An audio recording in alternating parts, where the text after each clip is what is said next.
Rise up, live joy your way.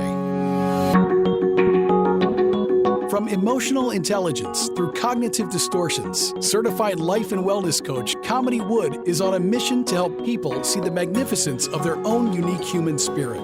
Through these small bites of self-visualization and self-confidence, you can have healthy relationships, success in business and career, and live the life you want to live. Rise up, live joy your way.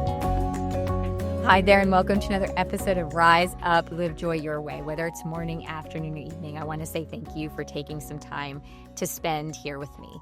And so today is an important topic, and I'm really curious for you to just sort of step inside and ask yourself, if you've ever been in a relationship where you've begun to question your own thoughts, feelings, and your reality, or maybe you constantly are thinking to yourself, oh, I must be imagining that. Or maybe you're being told that you're too sensitive, and then you start doubting yourself.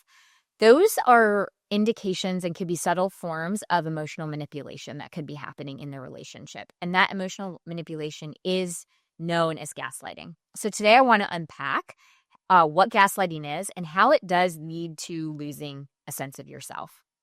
So the very first thing that I want to address is clarifying what gaslighting is. I know that a lot of people have heard this term recently because it's been around in what I would refer to as pop psychology. But gaslighting is when somebody deliberately twists information or situations, causing you to doubt yourself or your perceptions, feelings, or sanity. It's a way for the gaslighter to gain control over you emotionally and psychologically.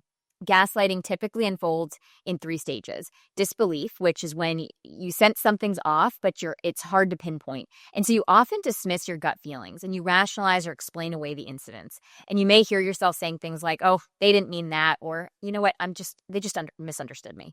The second part is defense. Eventually you start defending your own reality. You might present evidence or argue your point or try to convince the other person that you're right. But the more you defend, the more confused and exhausted you become. And you question your memory and judgment, wondering if maybe you are actually overreacting or maybe you really are oversensitive.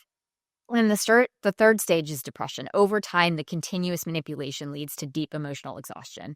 And you might feel isolated, hopeless, disconnected from your own core identity. And in that stage, that's when your emotional and psychological health is really impacted. And that's when you really start to lose trust in yourself, and it's hard to discern your own reality.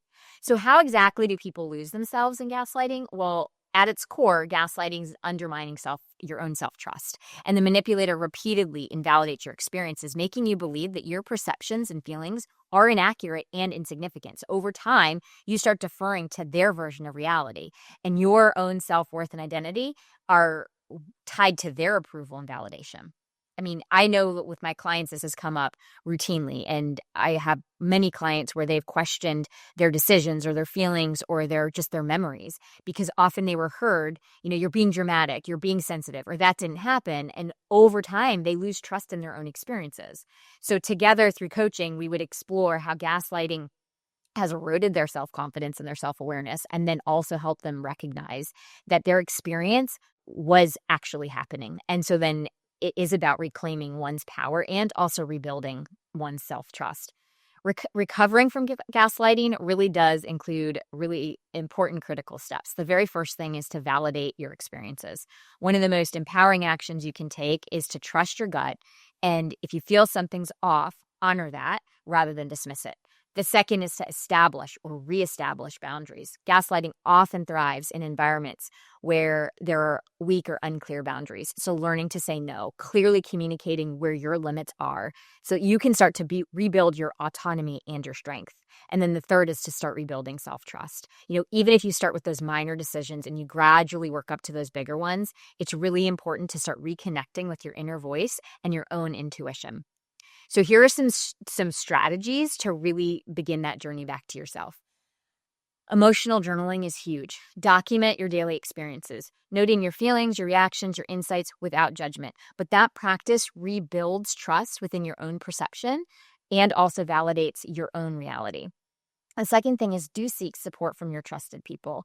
Gaslighting often isolates you from other people. So reconnecting with your supportive friends, families, or a coach who understands and validates your experiences it's so important and vital to your healing process.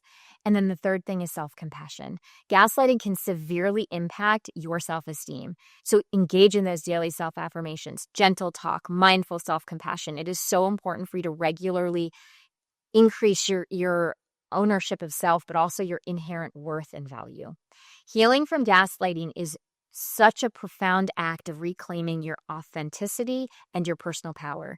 Remember, your reality and your feelings and your experiences are so valid, and you deserve relationships that honor and respect who you are.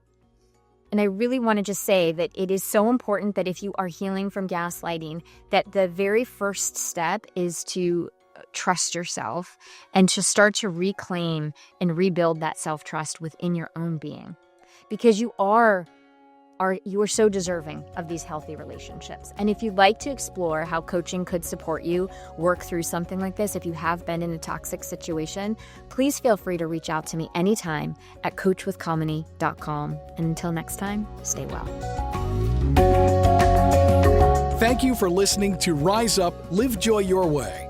For more information, book a chat with Kamini at www.chatwithkamini.com or visit her website at www.kaminiwood.com. You can also find Kamini on Facebook or Instagram. Username It's Authentic Me. Thank you for listening.